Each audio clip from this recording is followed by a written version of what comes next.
नमस्कार दोस्तों, मैं रविंद्र कुमार और मेरे YouTube चैनल पर आप सभी का हार्दिक स्वागत।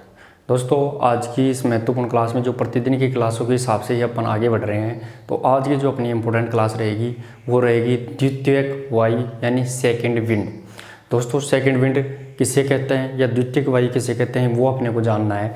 तो ये छोटा टॉपिक रहेगा दोस्तों, और इससे लगभग सीधा प्रश्न पूछ लिया जाता है, कोई ज़्यादा इसमें लंबा चौड़ी बात नहीं है। इसके सिम्टम्स यानी इसके लक्षण और इसकी बनने की जो प्रक्रिया होती है उसके आधार पर ही प्रश्न पूछ लिया जाता है। तो सबसे पहले सेकंड विंड या द्वितीयक वायु जो अपनी क्लास है, तो द्वितीयक वायु किसे कहते हैं। तो सबसे पहले मैं आपको बता दूँगी दोस्तों कि जो कोई भी गतिविधि अपन शुरू करते हैं, उस गतिविधि को शुरू करने के कुछ समय पश्चात ही यानी कुछ समय पश्चात ही हमें कठिनाई महसूस होती है। क्या होती है? कठिनाई महसूस होती है। यानी गतिविधि को शुरू करने के कुछ समय पश्चात ही उस गतिविधि को पूरा करने में हमें कठिनाई महसूस होती है, लेकिन फिर भी अपन क्या करते हैं, फिर भी अपन उस गतिविधि को करते रहते हैं और थोड़ी देर के बाद में अपने को शरीर में ऐसा लगता है कि अपन बिल्कुल फ्रेश हो गए, रिफ्रेश हो गए, यानी ताजगी मिल जाती है और फिर अपन उस गतिविधि को पूरा लगभग कंप्लीट कर देते हैं। तो ये जो परिवर्तन आया कि शुरू किया और करने के बाद में थोड़ी देर बाद में ही जो परिवर्तन आया कि अपन नहीं कर सकते, लेकिन फिर भी अपन ने जो ज़बरदस्ती उसको थोड़ी देर के लिए जारी रखा और फिर शरीर में जो वापस अपने को ऐसा फील हो गया कि अब सही हो गया, अपन कर लेंगे अपनी गतिविधि को। तो ये जो परिवर्तन आया, ये परिवर्तन क्या कहलाता है? ये परिवर्तन द्वितीयक वायु यानी सेकंड विंड कहलाती है। दोबारा देखिए दोस्तों, सबसे इंपॉर्टेंट बात है कि गतिविधि को शुरू कर लेंगे, करने के कुछ थोड़ी देर बाद में अपने को ऐसा, मान लो 400 मीटर की दौड़ है, 400 मीटर दौड़ने अपने दौड़ना स्टार्ट कर दिया और 100 मीटर तक जाते जाते अपने को ऐसा लगने लग गया कि थकान सी हो गई, नहीं यार अपन से नहीं दौड़ा जा रहा। लेकिन फिर भी अपन से नहीं दौड़ा जाएगा 400 मीटर, लेकिन फिर भी अपन 100 मीटर तक दौड़ने के बाद में थोड़ी देर के लिए ज़बरदस्ती दौड़ते रहे और दौड़ते रहे थोड़ी देर, और दौड़ने के बाद में अपने को ऐसा एहसास होगा थोड़ी देर बाद में कि हाँ यार अपन कंप्लीट कर लेंगे। क्यों कर लेंगे? तो वो कंप्लीट, तो उस टाइम में जो वापस परिवर्तन आ गया शरीर के अंदर तुरंत ही, वो कहलाता है द्वितीयक वायु यानी सेकंड विंड। क्यों? शरीर में ऑक्सीजन की कमी हो जाती है, लेकिन अपन लगातार फिर भी अपन दौड़ रहे हैं, तो शरीर के अंदर ही अनोक्सी, जो ऑक्सीजन के बिना, एक तो ऑक्सीजन के साथ, एक होती है अनोक्सी जो ऑक्सीजन के बिना। तो अनोक्सी क्रियाएं क्या करती है, शरीर के अंदर जो पदार्थ बना है ना, जो अपने को एहसास करा दिया कि अपन क्रिया को नहीं करेंगे अपन, उस टाइम में शरीर में बहुत सारे व्यर्थ पदार्थ बन जाते हैं शरीर के अंदर ही, जैसे लैक्टिक अम्ल बन गया, शरीर के अंदर और भी व्यर्थ पदार्थ बन जाते हैं, जिससे वो क्या हो जाते हैं, शरीर ऐसा हो जाता है कि अपन नहीं करेंगे। लेकिन थोड़ी देर जैसे ही अपन दौड़ते रहते हैं, तो वो व्यर्थ पदार्थ हैं, वो अनोक्सी क्रियाओं के द्वारा हटा दिए जाते हैं और शरीर को तुरंत ऊर्जा मिल जाती है, वापस ही ऊर्जा मिल जाती है अंदर से ही। तो वो ऊर्जा मिलती है, उसे द्वितीयक वायु सेकंड विंड कहते हैं। सबसे इंपॉर्टेंट बात आपको समझ में आ गई होगी दोस्तों।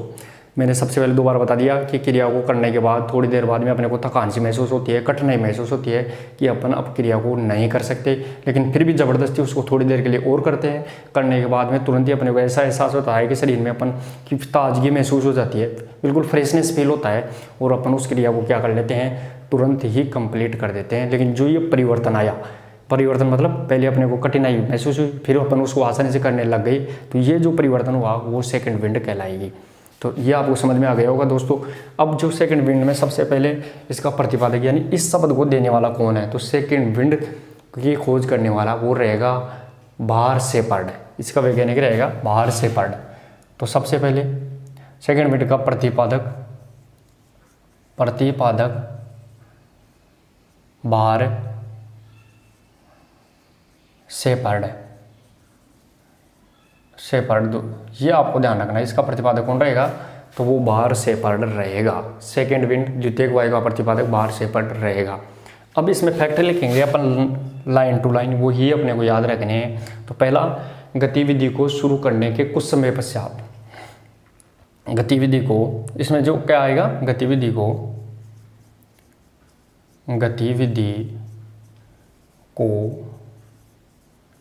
शुरू करने के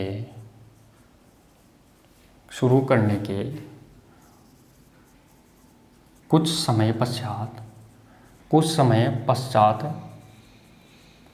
गतिविधि को शुरू करने के कुछ समय पश्चात क्या होती है, कठिनाई महसूस होती है। कुछ समय पश्चात कठिनाई महसूस होती है। महसूस होती है। पहला पॉइंट कि गतिविधि को शुरू करने के कुछ समय पश्चात अपने को क्या महसूस होती है, कठिनाई महसूस होती है कि अपने को अब क्रिया नहीं होगी, अपने से अब दौड़ा नहीं जाएगा। लेकिन फिर भी अपन क्या करते हैं, फिर भी अपन दौड़ते रहते हैं, फिर भी अपन क्या करेंगे, दौड़ते रहते हैं। तो कठिनाई महसूस होती है, ये अपने को ध्यान हो गया सीधा सा इसमें। फिर भी अगला फैक्ट कौन सा आएगा, फिर भी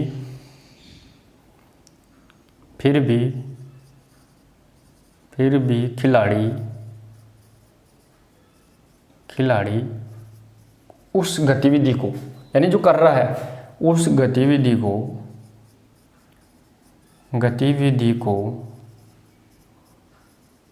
जारी रखता है।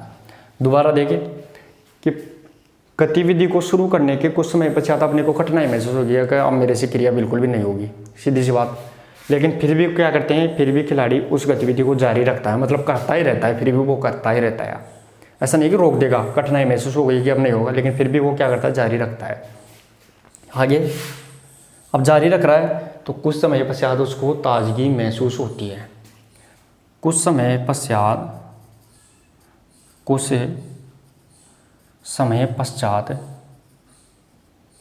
उसको, यानी कुछ समय पश्चात या कुछ अंतराल के बाद, तुरंत ही अंतराल के बाद कुछ समय पश्चात उसको एक ताजगी का, यानी शरीर के अंदर एक बिल्कुल फ्रेशनेस, एक ताजगी का एहसास होता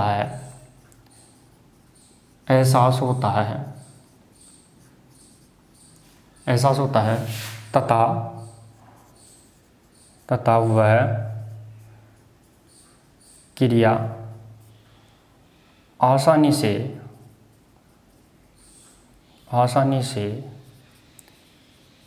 करने लग जाता है। आसानी से क्रिया करने लग जाता है तथा क्रिया को, यानी कोई भी क्रिया कर रहा है, दौड़ रहा है, क्रिया को पूर्ण कर लेता है।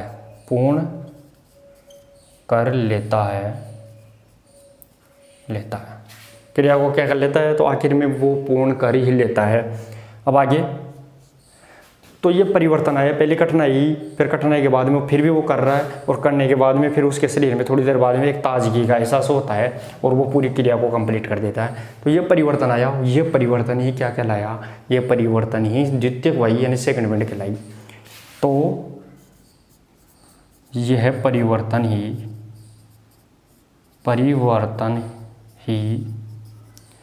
द्वितीयक वायु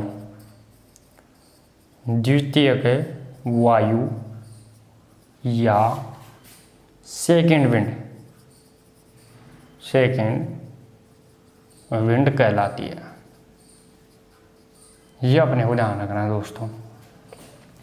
तो दोस्तों अपन ने लगभग इससे रिलेटेड अपन ने फैक्ट देख लिए कि सबसे पहले तो द्वितीयक वायु, इसका प्रतिपादक बाहर से पार्ट इंपॉर्टेंट, गतिविधि को शुरू करने के कुछ समय पश्चात ही कठिनाई महसूस होने लग जाती है अपने को।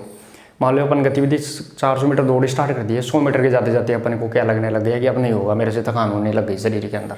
लेकिन फिर भी वो क्या कर रहा है, फिर भी वो खिलाड़ी उस गतिविधि को कर रहा है, लेकिन थकान महसूस हो गई 100 मीटर पे जाते जाते, फिर भी वो मान लो उसको चालू रख रहा है, कर रहा है कैसे भी। अब करते टाइम में ही थोड़ी देर के बाद, यानी कुछ समय पश्चात उसको एक ताजगी का एहसास होगा, ऑटोमेटिक शरीर में ऐसा लगेगा कि हाँ अब सेट हो गया, मैं कर लूँगा। तो वो जो अब सेट हो गया शरीर के अंदर, अब कर लूँगा, ऐसी फीलिंग क्यों आई, तो वो एक क्रिया को आसानी से करने लग जाता है। तो वो ऐसी जो फीलिंग आई वो द्वितीयक वायु के कारण, यानी उसके शरीर के अंदर क्या था, उसके शरीर के अंदर वो जो लैक्टिक अम्ल और अन्य चीज़ें जो उसको थकान पैदा करवा रही थी वो बन गई। अब वो थोड़ी देर में जैसे ज़बरदस्ती उसको कर रहा है तो शरीर के अंदर से वो चीज़ें हटने लग जाएगी और बिल्कुल आसानी से वो क्रिया कंप्लीट कर देगा। तो ये इसके फैक्ट थे। अब इसको एक बार स्क्रीनशॉट ले लेंगे, फिर अपन इससे रिलेटेड और आगे बातें करेंगे कि ये क्या होता है। ये श्वसन तंत्र और रक्त परिसंचरण की क्रिया होती है। जो द्वितीयक वायु होती है ये रक्त परिसंचरण तंत्र और श्वसन तंत्र की क्रिया होती है। इंपॉर्टेंट। दोबारा जो द्वितीयक वायु है इसके में अनोक्सी क्रियाओं के द्वारा शरीर में जो व्यर्थ पदार्थ हैं उसको हटा दिया जाता है और शरीर को अंदर ही दोबारा ऊर्जा मिल जाती है, तब अपने को ताजगी महसूस होती है। स्क्रीनशॉट लीजिए एक बार।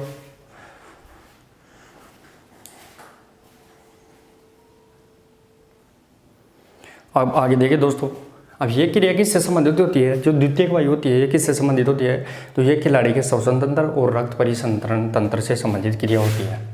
आगे देखिए, यह है क्रिया यानी द्वितीयक वायु, यह क्रिया खिलाड़ी के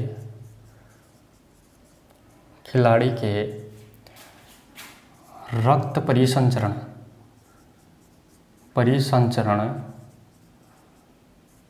तंत्र तथा श्वसन तंत्र से होती है, श्वसन तंत्र से संबंधित होती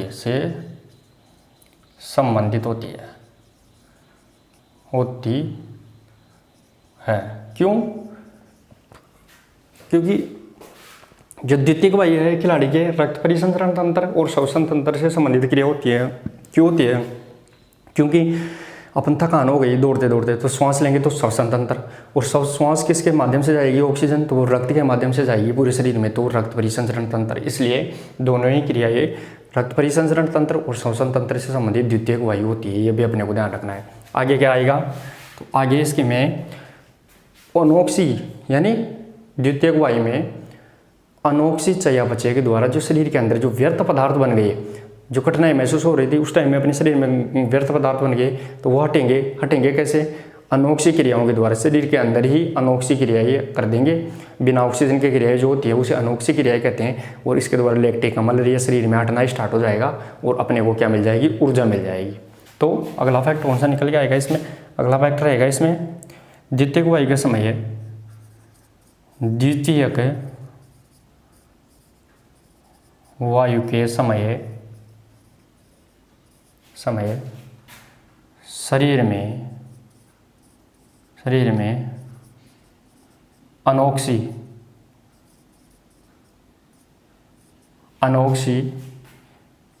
चयापचय, मेटाबॉलिज्म बोलते हैं चयापचय को, मेटाबॉलिज्म। तो अनोक्सी चयापचय के द्वारा शरीर में जमे हुए व्यर्थ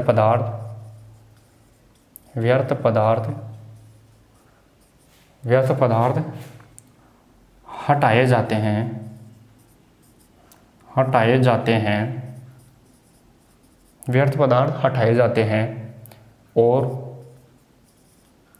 शरीर को पुनः ऊर्जा प्राप्त होती है।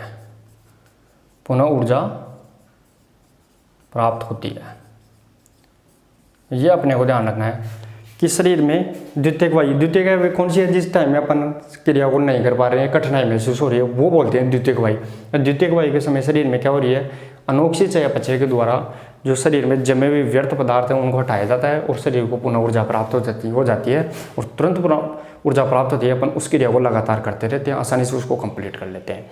तो ये किससे संबंधित है? ये द्वितीयक वायु। अब पढ़ेंगे अपन द्वितीयक वायु के लक्षण, कि द्वितीयक वायु के लक्षण कौन कौन से हैं, शरीर में कैसी लक्षण अगर दिखते हैं तो ऐसा समझ जाना चाहिए कि उसके द्वितीयक वायु यानी सेकंड विंड की उसको जरूरत पड़ रही है। तो इसको स्क्रीनशॉट ले एक बार।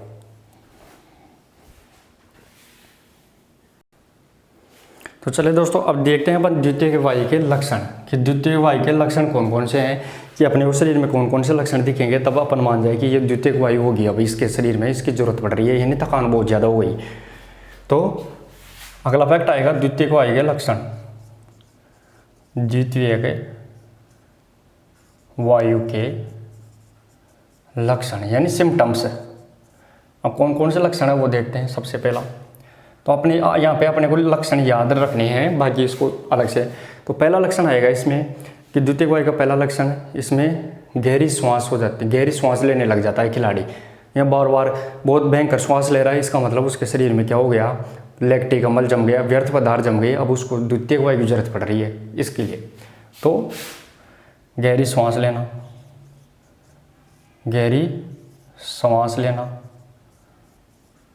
लेना ये दूसरा कौन सा आता है?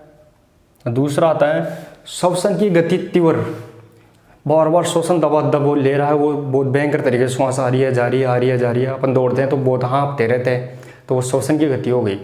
तो श्वसन की तीव्र गति, श्वसन की तीव्र गति, यह भी इसका लक्षण है। तीसरा कौन सा आएगा? तो तीसरा आएगा सिर दर्द होने लग जाता है, तुरंत दौड़ रहे हैं उस टाइम में भी ऐसा लगने लग जाता है कि सिर फट रहा है, तो सिर दर्द, सिर दर्द। चौथा, चेहरा पीला पड़ने लग जाता है, चेहरा पीला पड़ना। तो अगला श्वसन की जो अपन श्वसन श्वास ले रहे हैं उस श्वसन मांसपेशियों में दर्द होने लग जाता है। तो अगला कौन सा आएगा? अगला आएगा श्वसन। श्वसन का मतलब जो फेफड़ों से संबंधित हो गई, वायुकोश हो गया अंदर, श्वसन मांसपेशियों में दर्द, पेशियों में दर्द। अगला कौन सा आएगा? अगला आएगा कि शरीर में थकावट महसूस हो जाती है, भयंकर शरीर थकने लग जाता है, दौड़ रहे हैं 400 मीटर 100 मीटर तक, ऐसा लग जाता है भयंकर थक गए। तो शरीर में थकावट महसूस करना। अगला रहेगा कि पैर चलने में, पैरों के चलने में भी दिक्कत आ रही है, तो पैर संचालन में भी दिक्कत हो रही है कि पैर लड़खड़ा रहे हैं, पैर इधर उधर गिर रहे हैं, ऐसा लग रहा है कि बहुत मोटे मोटे पैर हो गए। तो अपन दौड़ते हैं, दौड़ते टाइम में अपने को ऐसा लगता है कि बहुत भारी पैर हो गए अपने, तो पैरों का संचालन में दिक्कत होती है। तो अगला आएगा पैर संचालन में दिक्कत, संचालन में कठिनाई।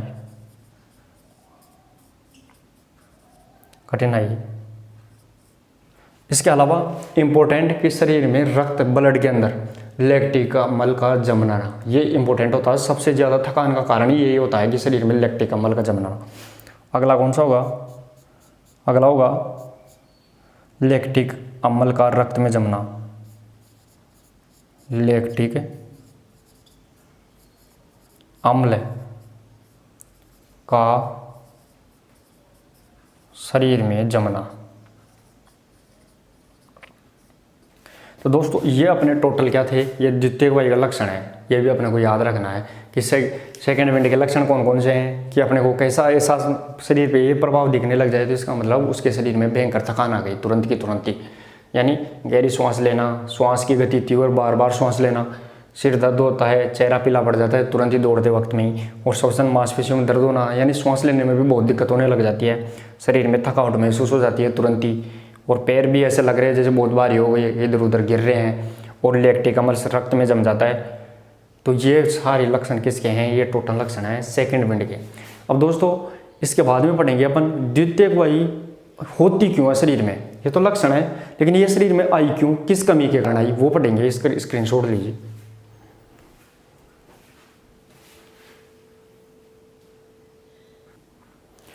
तो चले दोस्तों अब देखते हैं द्वितीयक वायु के कारण, क्यों शरीर में बनी क्यों, ऐसी स्थिति शरीर में थकान की एकदम से बन क्यों जाती है, वो देखेंगे अपन। तो द्वितीयक वायु के कारण, द्वितीयक वायु के कारण। देखिए दोस्तों ये क्यों बन जाती है अचानक ही शरीर में, ऐसा क्यों हो जाता है, दौड़ रहे हैं फिर भी अचानक क्यों हो गई है ऐसा काम। तो सबसे पहले अपर्याप्त वार्मिंग अप, अगर सही से अपन एक्सरसाइज नहीं करते हैं, कोई भी काम को करने से पहले दौड़ रहे हैं, मान लो दौड़ की क्रिया लगानी, दौड़ना है अपने को 400 मीटर, लेकिन उससे पहले अपन ढंग से वार्म अप नहीं हुए, एक्सरसाइज नहीं करी, तो तुरंत ही क्या होगा, थकान होगी। आगे मांसपेशियों में थकान, ऑलरेडी मांसपेशियों में सब काम को करने से पहले ही मांसपेशियों में थकान है और फिर अपन दौड़ रहे हैं तो भी द्वितीयक वायु बनेगी पोजीशन। आगे शरीर में लैक्टिक अम्ल का जमना, इम्पोर्टेंट है। लैक्टिक अम्ल शरीर में क्या जम जाता है और वो जम के खून की नलियों में जम जाता है, जिससे खून को आगे बहने में दिक्कत रहती है, खून को आगे जाने में दिक्कत होगी, और खून नहीं जाएगा तो उससे ऑक्सीजन नहीं जाएगी शरीर में और तुरंत ही अपन थकान महसूस होंगे। इसके अलावा मनोवैज्ञानिक कारण भी जैसे तनाव है, दबाव है शरीर में किसी चीज़ का, सोच रहे हैं तो भी अपन वो शरीर में क्या बनेगी, द्वितीयक वायु बनेगी। तो इसके लक्षणों में पहला लिखेंगे अपन, क्या लिखेंगे, वो पहला आएगा इसमें अपर्याप्त वार्मिंग अप,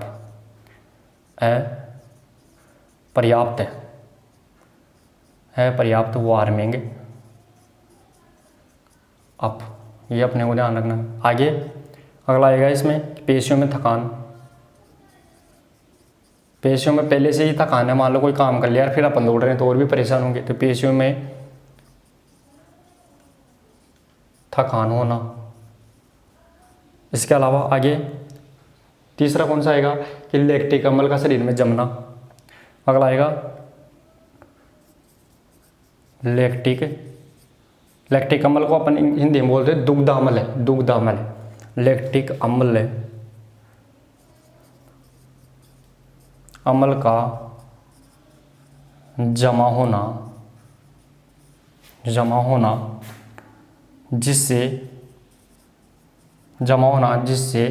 क्या होता है, लैक्टिक अम्ल का जमा होना जिससे रक्त वाहिकाओं में सही तरीके से नहीं बहेगा,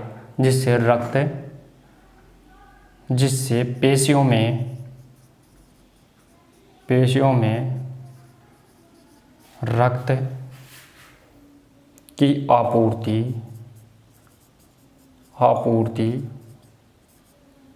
नहीं हो पाती है। अब सपोज करो जब शरीर में रक्त ही नहीं जाएगा तो ऑक्सीजन कैसे जाएगी, क्योंकि ऑक्सीजन को लेकर जाने का काम कौन करता है, तो वो खून ही करेगा, रक्त ही करेगा। तो लैक्टिक अम्ल शरीर में जम जाएगा और जमते ही शरीर में क्या हो जाएगी, पेशियों में रक्त की कमी हो जाएगी, आपूर्ति कम होगी, और आपूर्ति कम होगी तो सीधा सही कारण है कि ऑक्सीजन नहीं जाएगी और शरीर में थकान तुरंत ही आ जाएगी, ये भी कारण है। अगला चौथा कारण कौन सा है, तो मनोवैज्ञानिक कारक, मनोवैज्ञानिक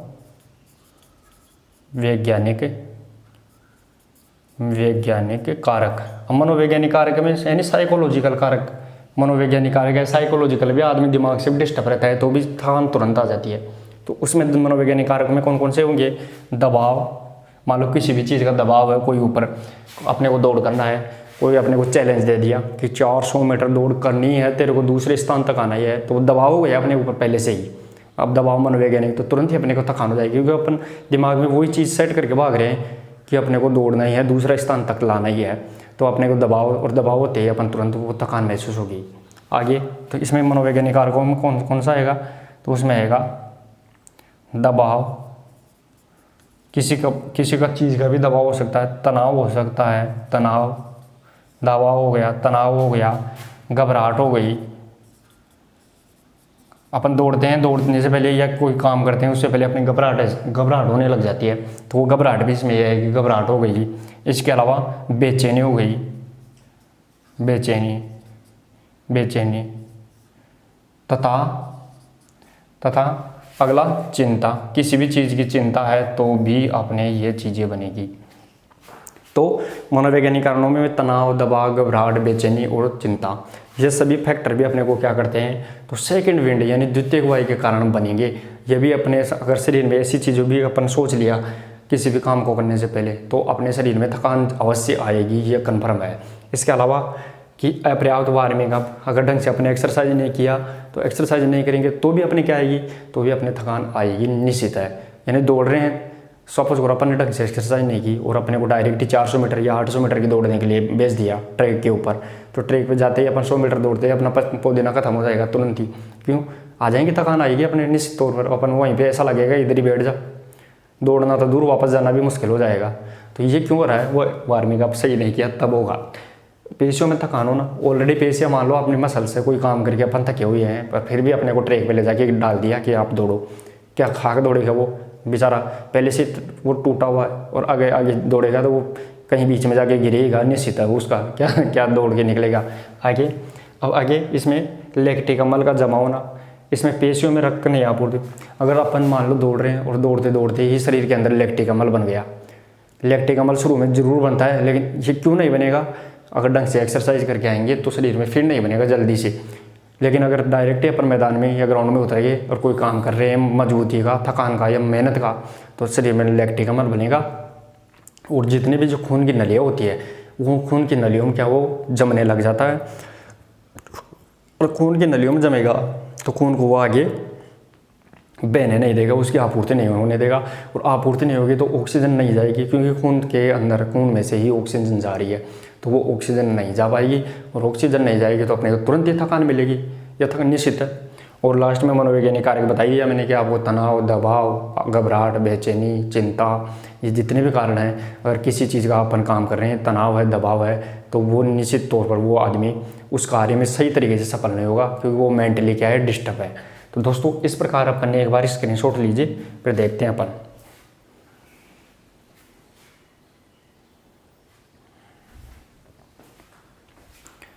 तो चले दोस्तों, आपने स्क्रीनशॉट भी ले भी लिया होगा। तो इस प्रकार अपन आज की क्लास में इंपॉर्टेंट जो फैक्ट देखे हैं, छोटा टॉपिक था द्वितीय वाई सेकंड इवेंट, तो ये छोटा टॉपिक है रहेगा आज का।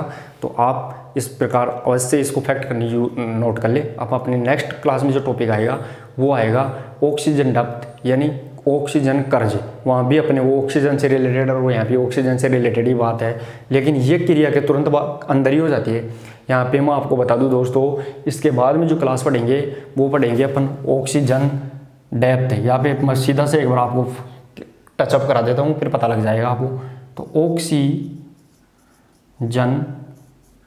डेप्थ या ऑक्सीजन कर्ज बोलते हैं इसको, लेकिन मैं आपको दोस्तों सीधा से बता दूं, इसके अंदर द्वितीयक वायु अपन ने पढ़ी है, इसके अंदर तो क्रिया अपन दौड़ रहे हैं, उसी दौरान ही अपने को ऑक्सीजन दोबारा मिल जाती है तुरंत ही, क्योंकि थोड़ी देर बाद में अपने को कठिनाई होती है, अपन फिर भी दौड़ रहे हैं और दौड़ते थोड़ी देर के बाद में अपने को ऐसा लगेगा कि अपन वापस सही तरीके से दौड़ सकते हैं। तो वो अपने को तुरंत ही उसी चक्कर में ही मिल गई ऑक्सीजन।